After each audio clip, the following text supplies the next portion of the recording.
Chat, today I want to talk to you about what I think was the craziest round in the entire Montreal Major. The defining round that we got to watch in the grand finals. And for me, it happened on map 2. It happened map 2, round 9.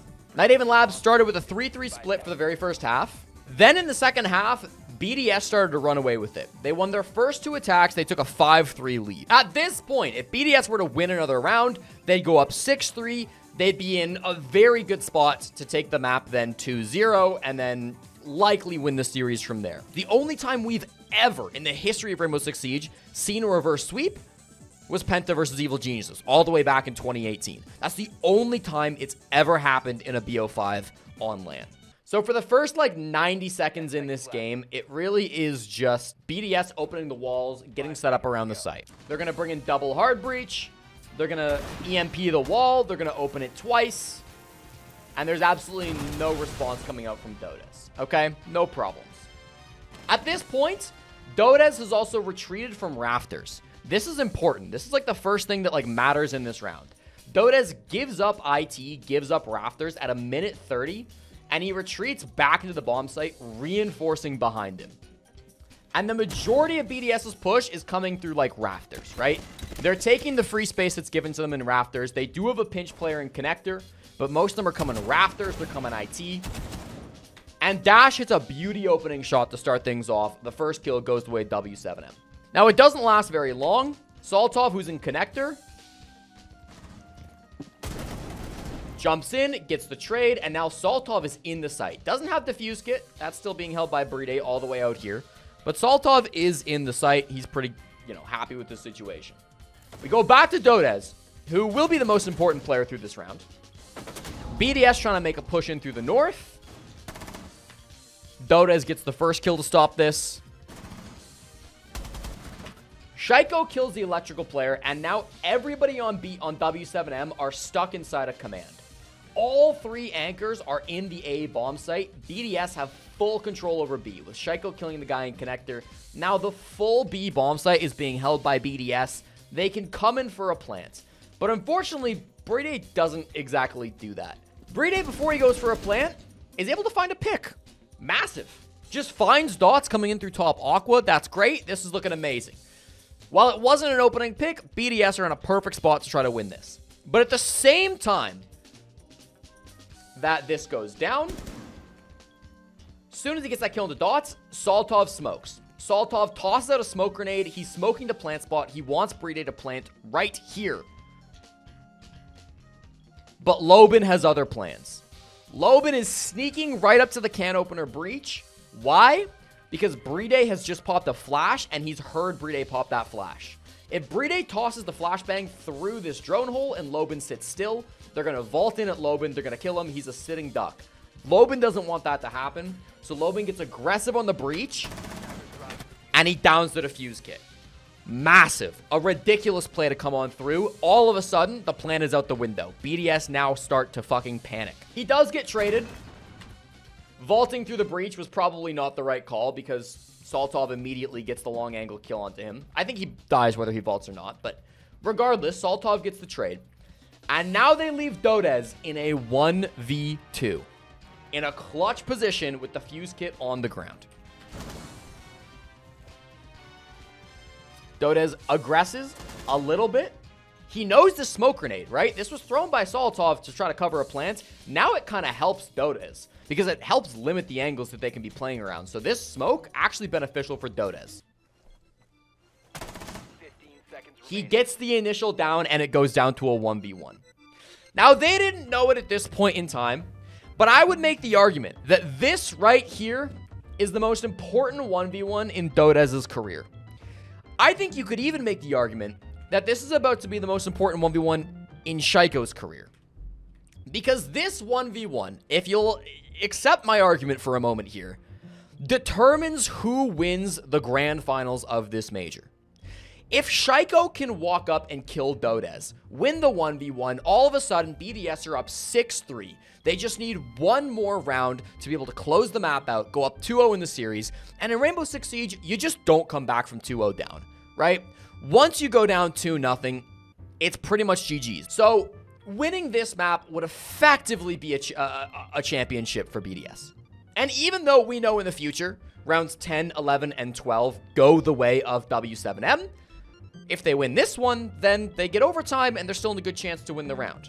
And I think you can make a strong argument that even if BDS do win this 1v1, W7M probably don't have the momentum to come back and win rounds 10, 11, 12. We're dealing with what ifs, but ultimately you just don't know, right? And I think it's a fair argument to make that this 1v1 will determine the winner of the major. On stream, we saw it from Dodez's POV, but I just want to show you it from Shaiko's POV instead. 10 seconds left.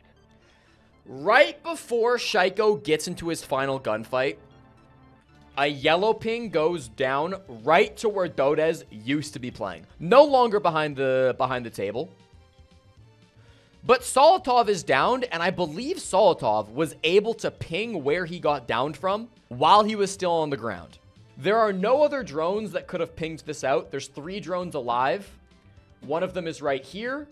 It's invisible, but this is a drone. Obviously, didn't get that ping. One of them is right here. And one of them is also invisible. Match replay files are very broken inside of electrical.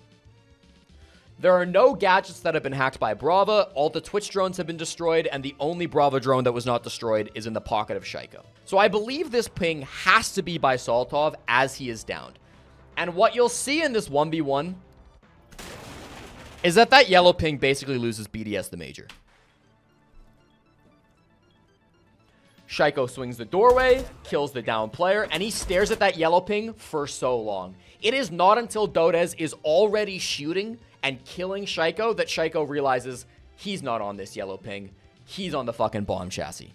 And with that one single play, Dodez sets off the chain of command, which eventually wins W7M the major. They make it 5-4. They then win back-to-back-to-back rounds, winning the game 7-5 total. They win map 3. They win map 4.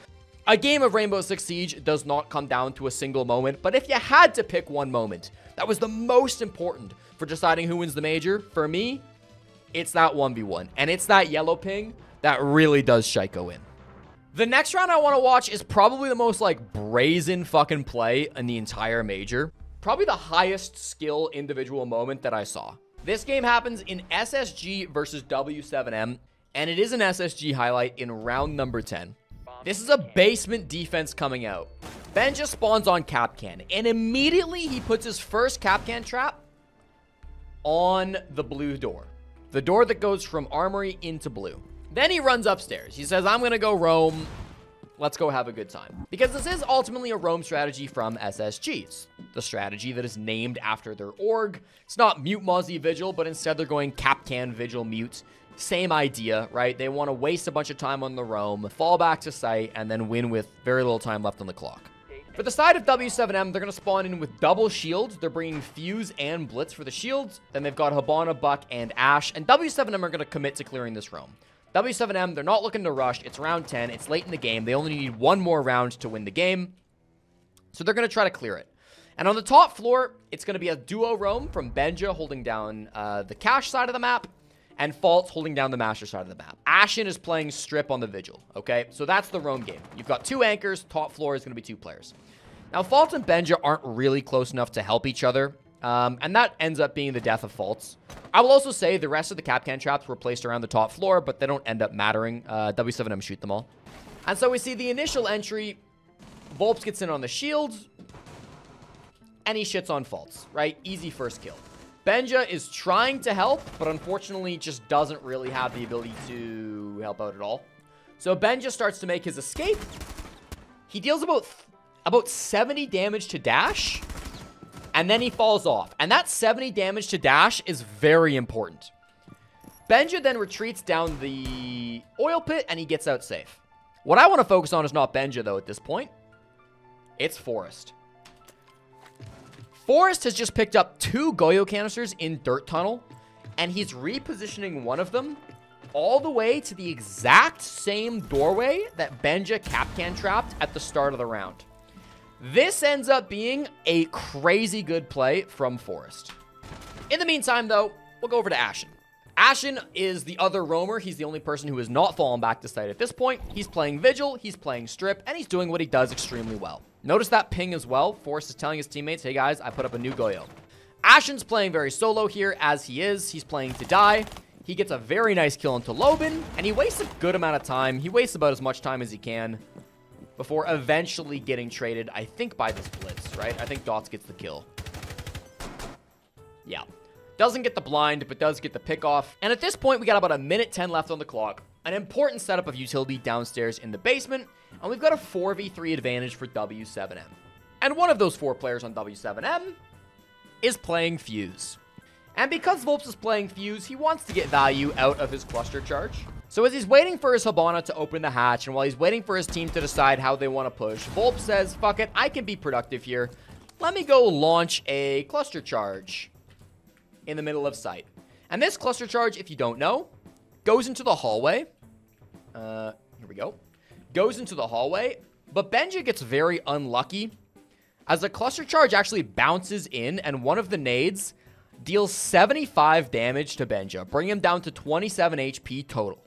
A terrible spot to be in if you're Benja. So at this point, the push is set. W7M know what they're doing. They've brought 2 shields down the main stairs and Moto. 2 shields that are working on the brunt of this execute, right? Benja then pops this Goyo canister because he knows the game is getting late. And that kind of limits the options for the 2 shields of Volps and Dots. At the same time, the rest of the push is coming Oil Pit. And this is actually the main point of push. Dodez has pushed Oil Pit. Dash with the defuse kit is going to walk down the secret stairs. So it's going to end up being 2 players with guns in blue, 2 players with shields over by Church. And Volps, again, wants to get value out of his gadget. Decides to cluster charge the Church wall. So he sets up the cluster charge, he sets up the can opener, and then he pops the cluster charge all at the same time. I also want to mention that the other players don't matter.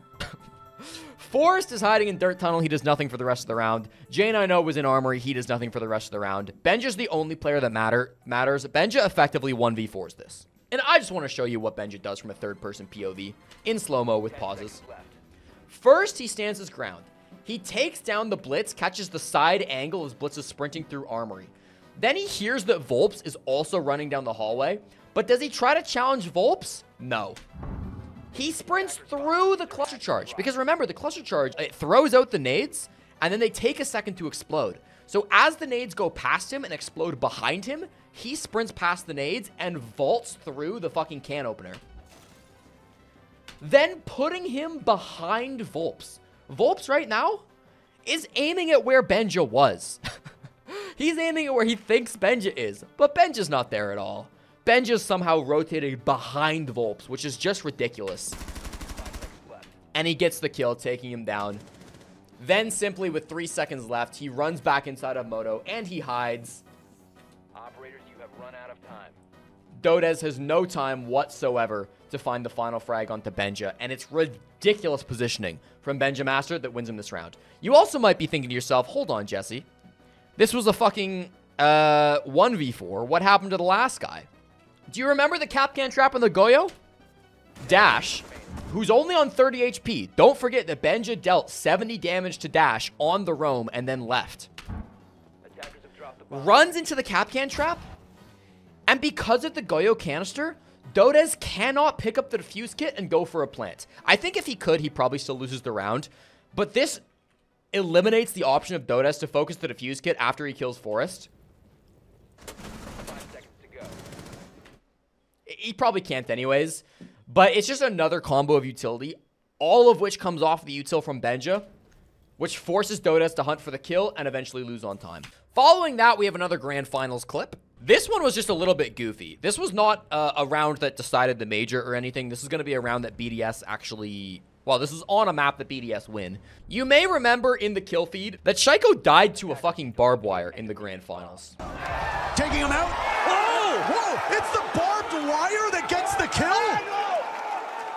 Where did that come from? Barbed wire does damage now, by the way. So, okay, it's round 5. BDS have been dominating so far. They're up 3-1 consulate attacks. That's a very good spot to be.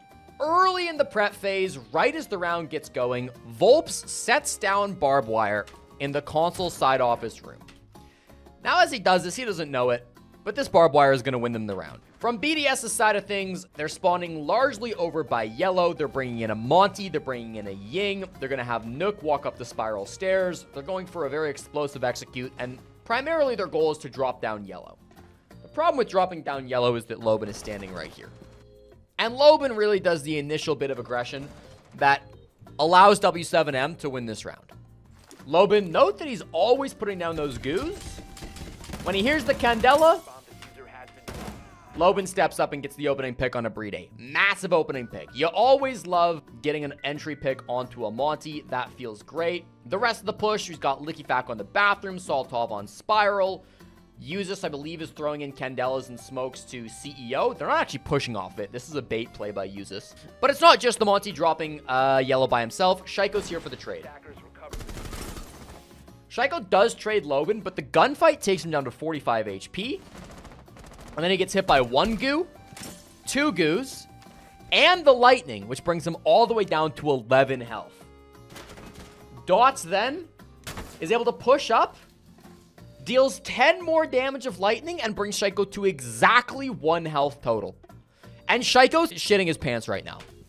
Shaiiko shits his pants and has to run all the way down the stairs because he knows 1 more zap and he's dead. In the meantime, the rest of the round has basically been chaos. The Saltov push-up spiral's gone very well. He's gotten a couple of picks. He's effectively left Dots into a solo 1v2. And a 1v2 as a clash never feels very good. But because Shaiiko is terrified of everything that's going on, it's going to end up being a successful 1v2 for Dots. Dots plays this well. He basically recognizes the 2 players are isolated and he hunts down Saltov.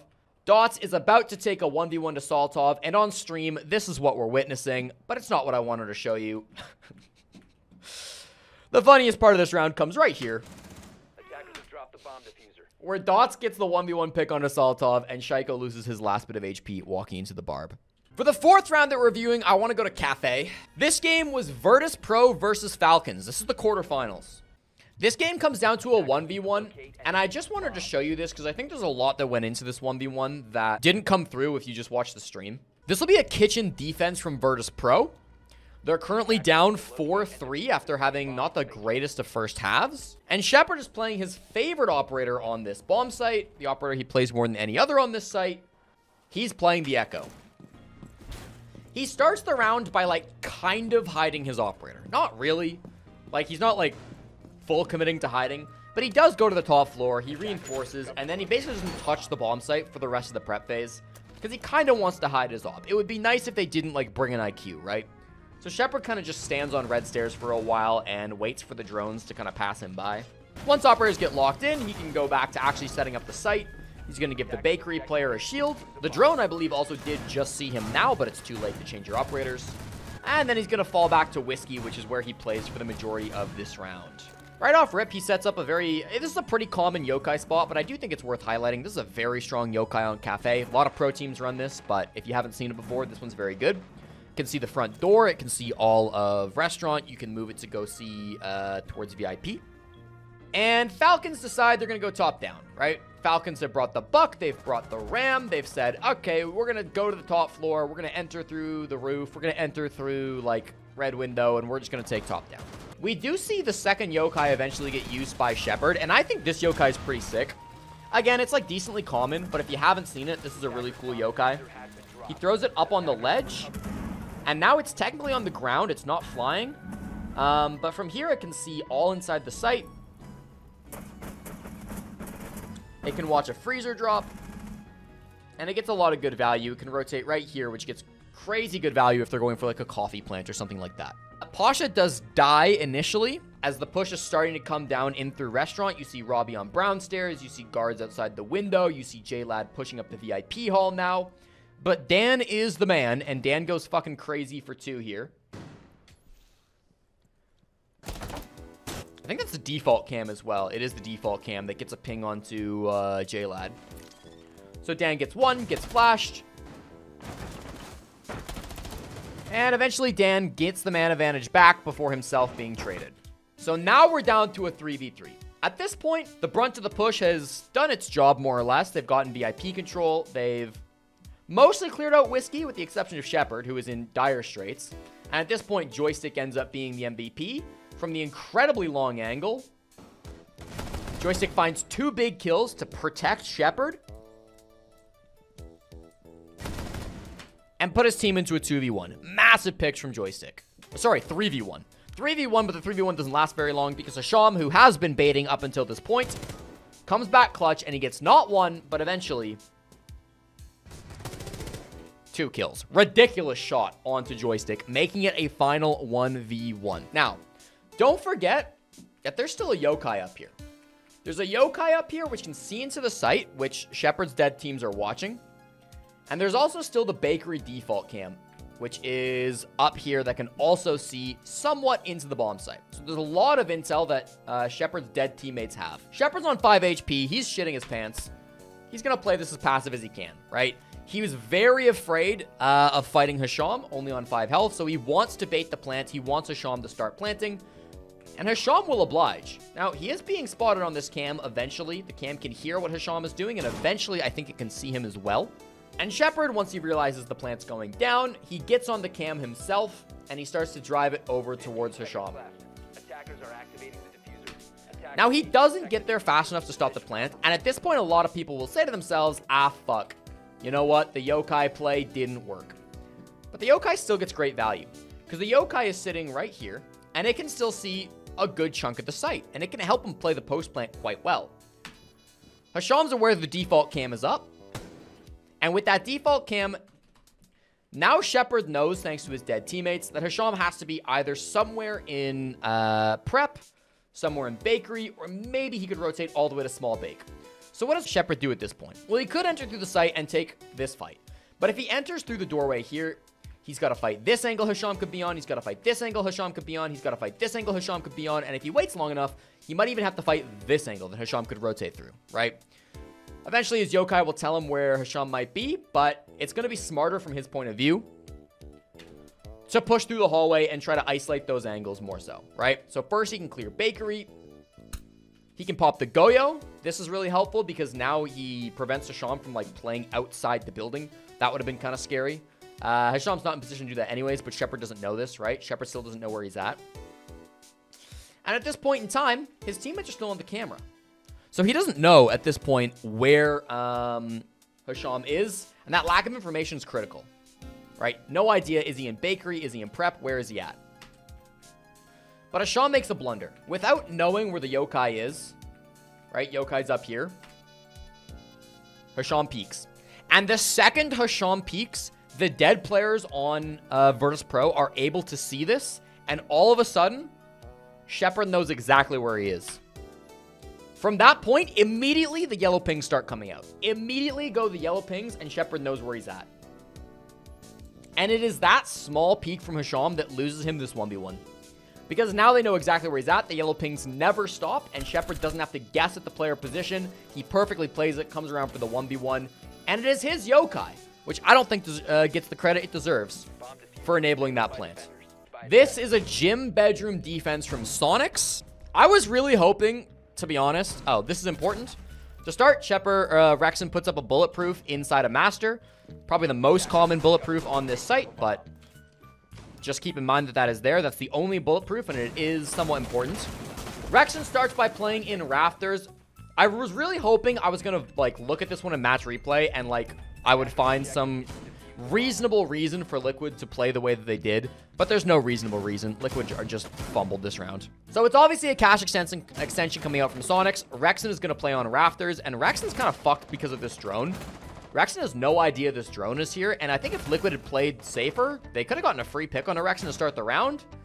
But unfortunately, Lagonis on this drone, he immediately jumps out, and then he's like, fuck, I didn't mean to do that. So he jumps back in, breaks the thing, and then Rexen realizes and shoots the drone. And with the drone shot, Rexen's then like, okay, wait, I probably shouldn't be playing Raptors anymore. So he backs up and he starts playing this angle, which is also a very good angle if you haven't seen it before. And for the next minute and a half or so, Team Liquid will work on this cache clear, and it's going to go pretty damn well. Resets wants to breach this, but he needs Nesk to destroy the bandit battery from down below, so Nesk will do that. And then Resets hits some great shots. He gets the opening pick. Canadian gets downed, and he gets that kill as well. And at this point, Rexen, he is seen by Resets, right? Resets sees Rexen escape, but he doesn't get the kill. So Rexen escapes with his life, but Sonics are still in a bad situation. They're now in a 2v4 with 50 seconds to go. Team Liquid have full control over Cash. Now, I've seen a lot of people commenting on this clip say, why the fuck didn't Lagonis just plant inside of Jim? And I actually think Lagonis deserves some credit, because if he plants inside of Jim, he immediately loses the round. Because what you don't realize if you're watching this game live is that Team Liquid have a really good drone, and Palu is on this drone. Okay, right now it says he's watching the Jim drone, but Palu will eventually watch this drone. And Palu will see, right? Palu switches to the toilet cam, and he sees Grixer go down below.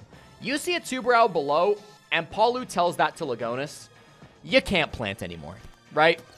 Lagonis realizes, he gets the call from Palu. He realizes he can't plant in Jim, because Grixer's about to nitrocell the fuck out of that floor, and if he plants here, they immediately lose. And at this point, now they're panicking, right? Because they can't plant below. And if you're worried about a guy down on the bottom floor, the only safe places to plant on this site are going to be on the bed, which is awkward because you're quite exposed if you're planting on the bed, or the safer plant right here on the concrete corner. And this will be the primary spot that Lagonis chooses to go plant in. Now, I don't know when it happens or why, but at some point, right, they know one guy's below. At some point, Team Liquid get the idea in their head that the last guy alive is playing right here on the breach. I don't know if it was because Grixer two-browed this, and so they know that there once was a player over by this breach, but somebody on Team Liquid clearly makes the call that the last player alive is playing on the Jacuzzi breach with one guy down below as well. And because of this, every single player gets worried about that. And that suspicion, that idea that there's probably somebody on the breach and somebody down below, gets confirmed as Resets just sprints through Logi and doesn't get punished. Resets has awful fucking timing, and he doesn't realize that Rexen is still in Logi and never fucking left.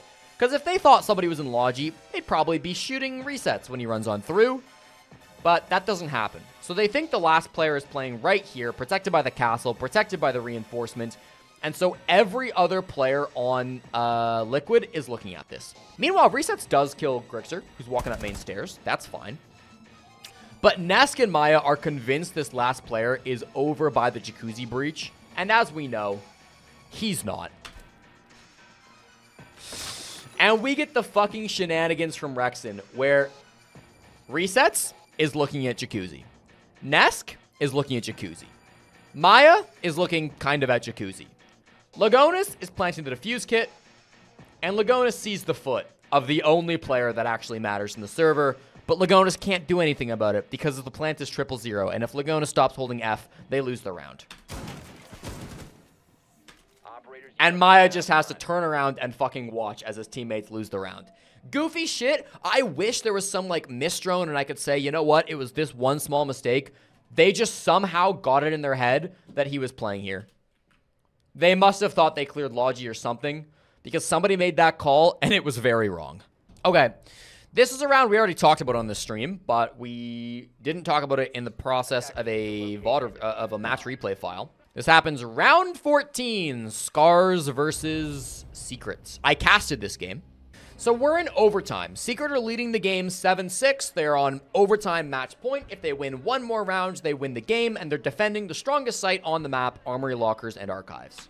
I just want to showcase some good drone work from Taiyu to start off this round. This is, again, like, pretty default drone. A lot of pros will know this, but just in case you didn't. Taiyu gets a drone up inside of security. And this drone ends up being somewhat impactful. This drone does eventually get them a kill. Notably, the drone does not spot the double frost mat on this window, which, had it spotted, might have saved Scars some heartache. But for now, in the prep phase, just know that that drone is up there. It's a very good drone. And this is an Osa push. And Scars win this round. And you might think that I'm about to glaze an Osa play. But thankfully for me, and my narrative that Osa is the worst op in the game, this Osa push goes fucking horribly. Unlike most OSA pushes on this site, they're not going direct to archives. They're actually going to set up the OSA shield over here, and they're going to use it to try to clear top east. The problem is that C4s exist, and while OSA does have 2 shields, Team Secret have more than 2 nitro cells. Team Secret have exactly 2 nitro cells, actually. Savage sees that shield first. Easy nitro to destroy the shield, and a drone just for fun. So Taiyu's got to come in with the second shield. But wouldn't you know it, there's a second nitro cell on the side of Team Secret, and they're going to toss it exactly as they did before. And the nitro actually doesn't get the kill here. It's actually Joom who does get the kill, but the nitro cell forces Taiyu to move. And the nitro does eventually get the destruction onto the shield. So the OSA gets absolutely dominated. It doesn't work at all, and it puts Scars into a nearly unwinnable position. They're now in a 3v4. They did eventually trade out and kill Savage, but they're still in a very bad spot ultimately. At this point, the team, with all the shit that has gone down on East Stairs, decide they're going to pick up the defuse kit, and they're going to say, fuck this. Scars, they have a really good drone inside of security. That drone is showing that there's nobody in security. Oh, Nina kills Adrian. Yeah, this is a very goofy fucking swing from Adrian. There's no reason for Adrian to swing this. Puts a 4v3 down straight to a 3v3, so that's a little goofy. They try to clear in onto security. Now, Groovy has walked into security, and the drone saw that. And so from the perspective of the drone, they see Groovy walk in, and you already can see how that goes. Rhett gets the angle and kills him on a drone. They've taken a bad situation, and they've taken 2 bad moves from Secret, and they've turned it into a good situation. Now they're in a 3v2. Now they're chilling, okay? All of a sudden, this round looks very winnable once again. From here, they've committed they're going to be pushing from security side. So they've got Rek and Nina over here already. Fishlike has just rotated over, and Joom and Virtue are ready to meet them. Fishlike is on Flores. Flores is an operator that is exceptionally good for clearing out utility. Unfortunately, he doesn't drone out that there's 2 frost mats. And he immediately gets downed to start this 3v2. Not ideal. At the same time, Virtue finds Rek on a drone. And so they get another pick and turns this now into a 2v2 where Fishlike is gonna be slowed and in a bad spot for the rest of the round. And I think the objectively, like, smart play here, right? The way you play this with only 27 seconds is probably just walk in and go for the trades. I don't think that there is a better way to play this. You'll notice that Fishlike has absolutely no fucking idea what he wants to do.